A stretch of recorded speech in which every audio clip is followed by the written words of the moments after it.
Thank you, Mexico. Very good breakfast. I'm making this one again.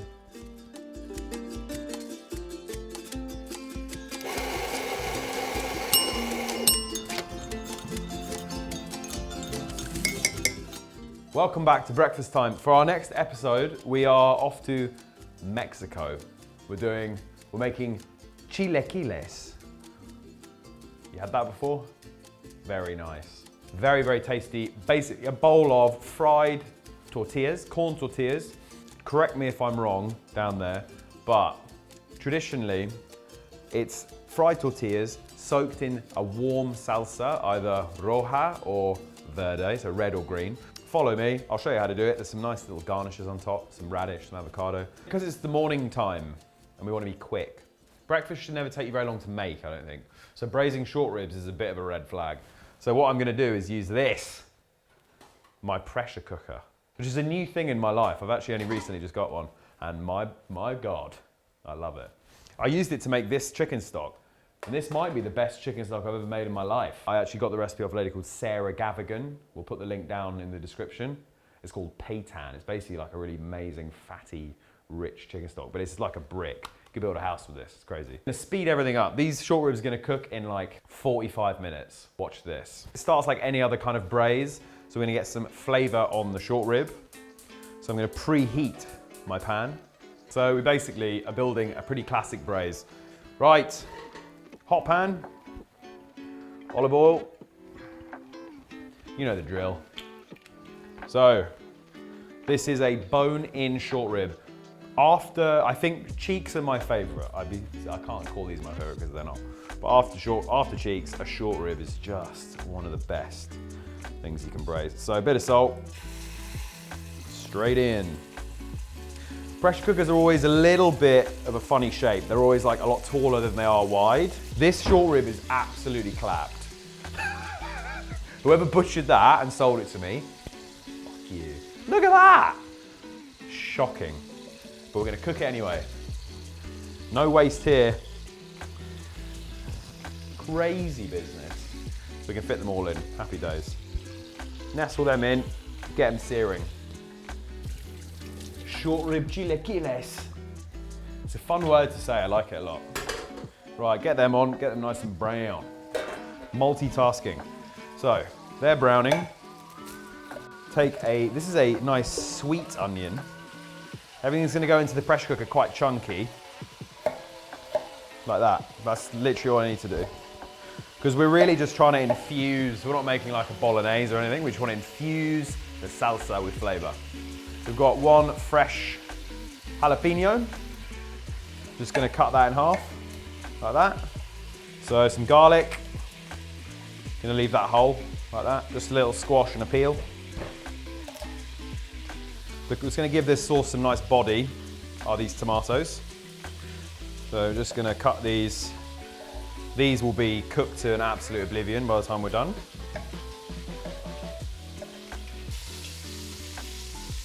Yeah. Excellent. So that's for the kind of veggies for the sauce. And then to give it a nice whack of kind of authentic Mexican flavor, I've got something that's very easy to get hold of here in the UK. It's a nice Chipotle chili paste. You can use the Chipotle in adobo if you like, but this is really easy to get hold of. I really like it. It's pretty spicy, it's pretty punchy, so you don't need loads of it. And then for any good kind of braise or sauce like this, you want really good stock. And I made this before. This is a Sarah Gavigan recipe for a chicken stock. And you can see just how, I mean, look at that. Isn't that crazy? Kill a man with this stock. Peitan or peitan, and I think it's Japanese. It's basically a stock that you make in a pressure cooker, or that just speeds it up. It's a chicken stock that you make with chicken bones, chicken feet, chicken wings, and you just boil it with just this and ginger. Break the bones, get all of the collagen, all the connective tissues in there. Melt it all down, and you get this like brick. I think we should make a video about it because it is insane. It's so delicious, and it's going to make the most amazing chilaquiles. I love it. But that's another good reason to get one of these guys. You get to make, and it takes no time at all to make the most amazing chicken stock. Yeah. Gonna whip these guys out. There's enough flavour, there's enough colour on them to give this some serious flavour. And then, onions, the garlic, the chilli, tomato, all in. Just start to get those things cooking, like that much. Get that in there, and we're gonna do equal parts with tomato paste. This is like the end of the tomato paste, so it looks kind of gross. There we go. All right. Allow that to cook together. So that chipotle paste is gonna give it color, but also like smoky, spicy depth, which is fucking delicious. This is quite a nice brunch recipe. If you've got some mates coming over for brunch, you can make this. You can even, I mean, you can do this bit in advance too. You can do the braise in advance. So you don't have to wake up and do it, but it's a goodie. Right, so chicken jello is going in. If you have beef stock, very, very nice. I don't, I have this and I need to use it, so it's going in. You just want a nice, rich stock, basically. I actually don't need to use all of this. I'm just gonna use that much. Tiny bit more. Just enough to cover those ribs. Right. You see how thick that is? Just for, like how thick the liquid is. That stock is insane. It's so good. Thank you, Sarah. Right then, now we need to season it. A little salt. Gonna stack the ribs back inside. This little Franken rib as well, why not? I like just about covered by the liquid. You don't want to go too crazy with the liquid here. We want it to be intense, okay? You want it to be as concentrated with beefy flavor as possible. But that is the base of your braise for your chilaquiles. Yeah? Yeah. Nice. Right, put that on the heat. The magic of pressure cooking now. There's a metal lid and inside is this plastic ring called a gasket or a gasket. And what that's gonna do, it's like an airtight seal. So at the moment, while there's no pressure, I can lift the lid off, on and off easily, right? And then when you lock it in, the pan heats up and the water and all the heat energy gets going in here and the chicken stock starts to boil and you essentially build up pressure inside the pan. The pressure pushes against the gasket and locks everything in, it locks everything inside. And what happens is bars of pressure start to increase and increase and increase and essentially basically cook everything faster, hotter, faster, under pressure, 3 times as fast-ish. They're genius. Maybe I'll like actually do some reading and then tell you next time, all right? I think we're gonna let this cook for 45 Mexican minutes, all right? See you in a bit.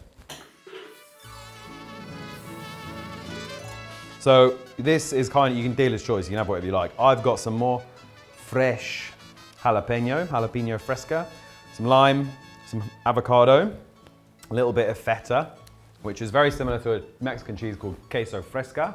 I can't get that, so I've got this instead. I've got some cilantro or coriander. I think that's about it.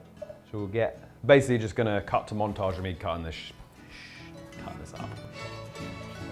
Put the knife in the avocado. My apple. Nice and fine. The stalks of cilantro or coriander are just delicious.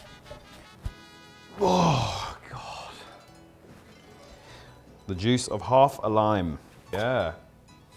There you go. Just a nice little dressed avocado because now it's like all nicely seasoned. Lima. Okay, salsa's done. This is depressurized. Can remove the lid. Nice. So this cooked for about 50 minutes in total.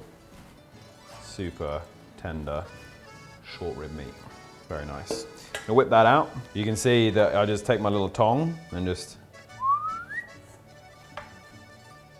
less than an hour, baby. Shout out the pressure cooker. Love it. The bones just come right out. Unreal. Dude, I can't believe it took me so long to get one of these things. And sleeping on the pressure cooker. You just want to like flake it down. So good. But that's when you want to get rid of. Looks kind of crazy, right? Yeah. Hell yeah. Oh my God. Short rib might be, it's one of the best to braise like this because it's just full of fat, beefy flavor, collagen, the bones. It's like sticky and braisy and so good.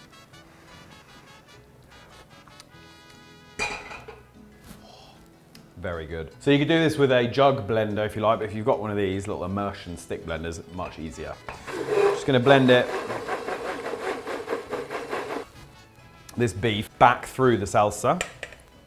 That's what we're working with. Pulled short rib, salsa roja. Amazing. Let's try it.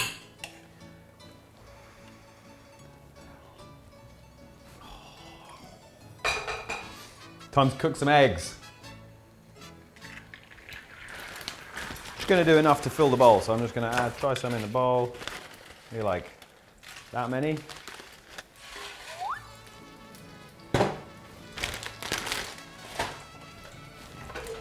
And basically, we just want to kind of coat them in the salsa just so they start to soften, but they're not complete mush.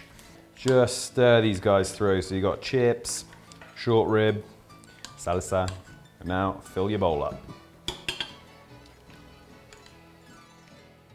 See that? Wow. A little chip left in there. And you want plenty of the sauce. Slide that guy on over here.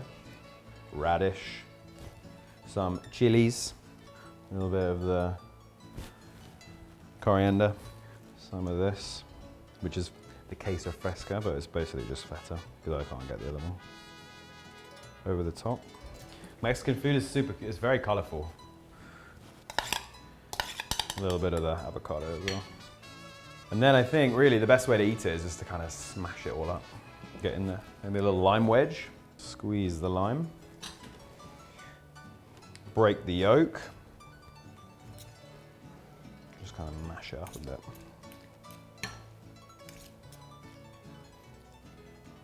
Get a bit of this, a bit of that, a bit of rib.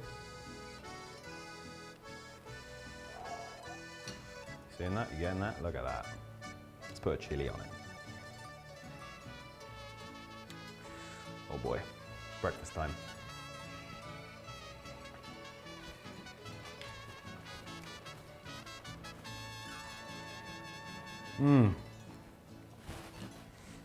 It's like the tortillas are still crunchy. They're just starting to soften and they're still, wow, it's so delicious. Short rib's really done its job. Everything's very rich. Good way to start the day, I reckon.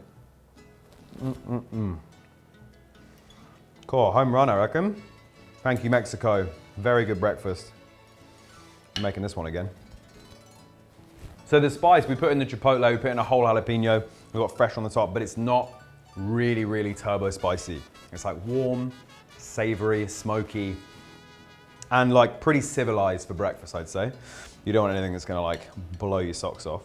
But the short rib and the bones and all the gnarly bits on the short rib have really done their job because this sauce is like, it's super rich. This is an amazing salsa. Very happy with this one.